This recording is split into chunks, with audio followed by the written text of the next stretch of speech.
Good morning વિદ્યાર્થી મિત્રો, કેમ છો બધા? મજામાં? ધોરણ 9 ની અંદર ગુજરાતી વિષય 9 ના ગુજરાતીમાં મિત્રો આપણે 14મો પાઠ ચાલુ છે, જેનું નામ છે વાડી પરના વહાલા.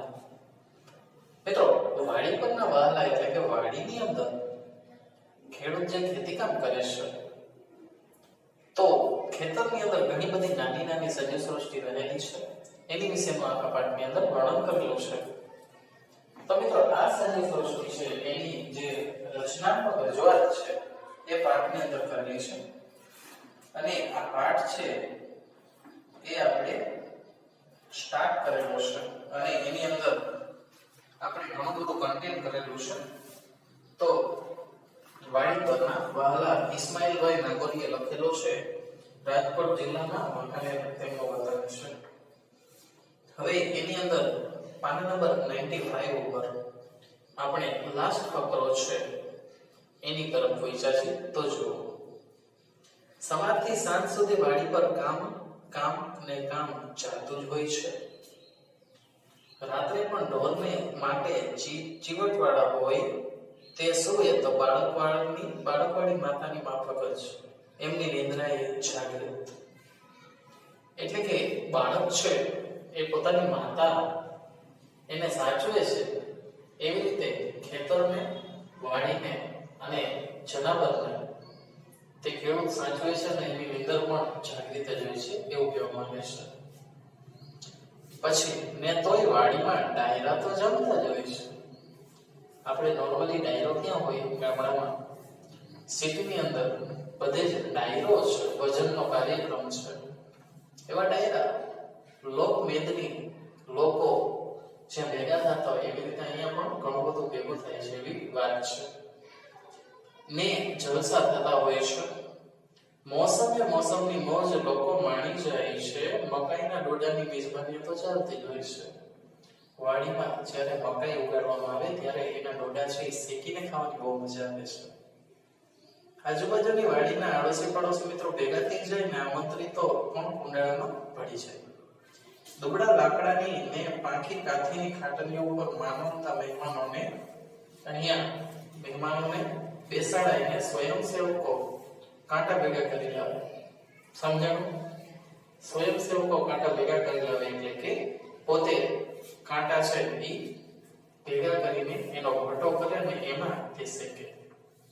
કોઈ 2 સળી બાકસની અર્પણ કરે ને પછી તો ખોટા પીળા ને પોણા કાળા વેચવા માંડે. પોંકનો ટાણું આવે ને એમાંય આનંદ દેવા કોઈ ચૂકે નહીં.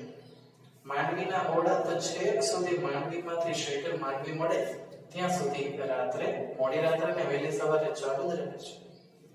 એ કોલસીના રાખના ઢગલાઈ જતા આવતા રસિયાઓ સાકેકડેથી ખંપોળતા જાય ને એક દાડો બચી ગયેલો હોય મળી જાય તો સંતોષ માને છે.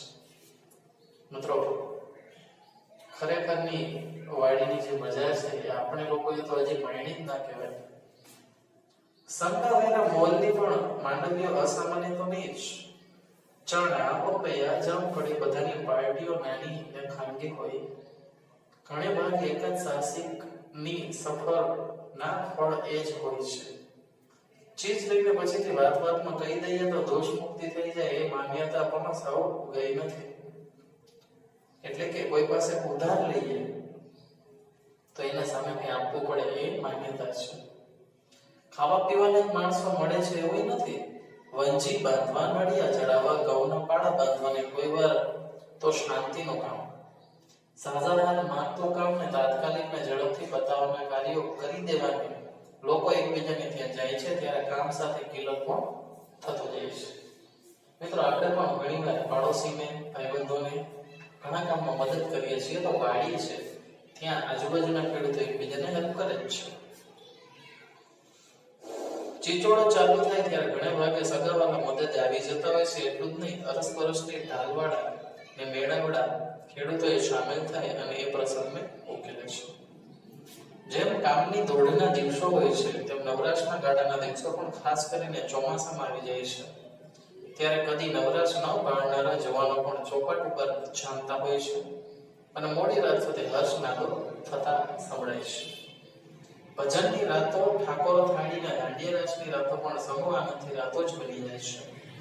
ગામ કરતા વાડી પર આ પ્રસંગો વધુ દીપી ઉઠે છે. આ તો થયા ખાસ પ્રસંગો, પણ રોજિંદા કામોમાં જ્યાં 5 માણસો ભેગા કામ કરતા હોય ત્યાં એકાદ આનંદી જીવડો સૌને ટોળ દેખાડો ચાળા ગપશપ ને રમૂજથી મજા કરીશતો હોય છે.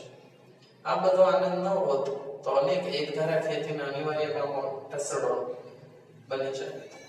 વાડી પરના વાવલા એમાંથી પેજ નંબર 96 ઉપર આપણે આ પાઠ છે એ અત્યારે પૂર્ણ કરીએ છીએ મિત્રો, અને ખૂબ જ રસપ્રદ પાઠ છે. બહુ જ સમજવા જેવો પાઠ છે મિત્રો, કારણ કે વાડી પરના વાવલા એટલે કે ખેડૂતોની મિત્રતા એકબીજા સાથે, તે વાડીની અંદર જેટલા પણ નાના જીવજંતુઓ કે પાક ઉભો હોય એને લીધે માણસો મળે છે, એની એક આખી સજીવ સૃષ્ટિ અલગ છે નાના સજીવોની, અને આપણી સૃષ્ટિ આખી અલગ છે. બધા વાડી પર મળીને ઘણા બધા પ્રોગ્રામ્સ કરીએ છીએ. આપણે પણ જો વાડી હોય તો મગફળી વીગી હોય તો ત્યાં ઓળા શેકીને ખાય છે, પછી બાજરાનો રોટલો અને ઓળો એ પણ બનાવીને ખાય છે. તો આવી ઘણી બધી પાર્ટી કહી શકીએ એવો આપણે કરીએ છીએ. તો આજે પેજ નંબર 95 અને પેજ નંબર 96 બે પેજ ઉપર પેજ નંબર 95 અને 96 એની ઉપર આપણે આ પાઠ પૂરો કર્યો છે, જે તમારે તમારી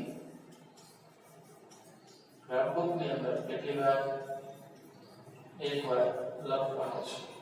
ક્લિયર? ઓકે, તો હવે મળશું આવતા નેક્સ્ટ વિડિયોમાં. ત્યાં સુધી બધા જ મિત્રો સરસ કરો. Thank you.